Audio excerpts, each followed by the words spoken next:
sex, something coming up all the time these days, thanks to porn. I have my teenage kids talking about it. I hear about it on my radio show everywhere. And it's becoming sort of a very common fantasy in relationships. I have lots of partners, typically women in heterosexual relationships, saying that their partners really want to have anal sex with them, and they're curious in some cases, but they aren't sure to go about it. So that's what we're going to cover. First of all, I think it's really important to not do anything sexually, much less anal sex, if you aren't really willing. So don't let a partner bully you or push you into doing something that you don't want to do, okay? If you decide that you want to try anal sex, a lot of women do find it very pleasurable and enjoyable and a wonderful orgasmic addition to their sex life. So it can be a wonderful experience. What I have found working with as many couples as I have is the most important ingredient, especially if you're a novice to anal sex, is trust.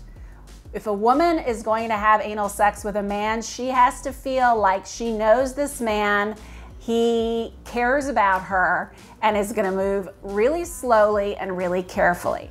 Because if she doesn't trust him in that way, doesn't trust that he's going to respect her boundaries or her pace or her comfort levels, then she's going to clench because she's nervous. And you can imagine what clenching does to the pain factor in an anal sex scenario. So the more relaxed she can be, the better. Sometimes a glass of wine, sometimes a little massage, lots of foreplay, maybe even vaginal intercourse before or as part of it, right? Not necessarily to orgasm, but just to warm things up and to get everybody relaxed and feeling really connected. The other thing that's really important for anal sex is lubricant. Lubricant, lubricant, lubricant.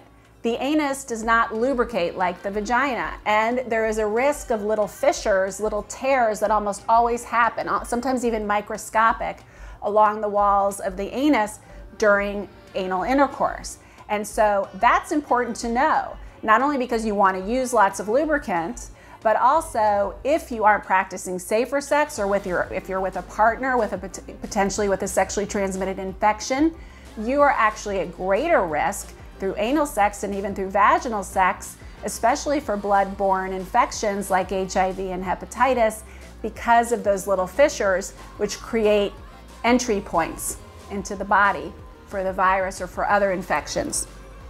So lubricants are really important. Condoms, obviously, if you don't know your partner's sexually transmitted infection status, are really important.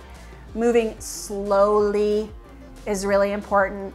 And I also recommend that a lot of couples start with just a finger, maybe even a little pinky, right? And then you work up to a bigger finger, and then you work up to a penis. Lots of communication, lots of slowness and care. And once it's in there, most women say that they actually really enjoy it.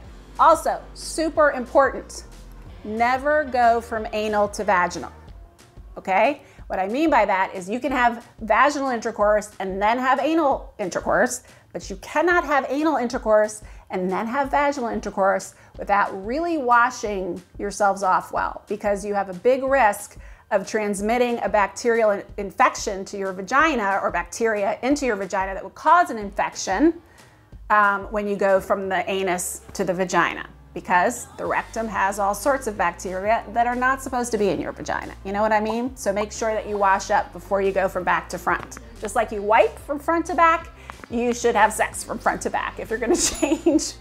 That's it for anal sex. I hope this helps. And only if you want to, give it a try and let me know how it goes. Did you enjoy what you've just seen? Well, hit like and subscribe to get more Dr. Laura Berman content every week.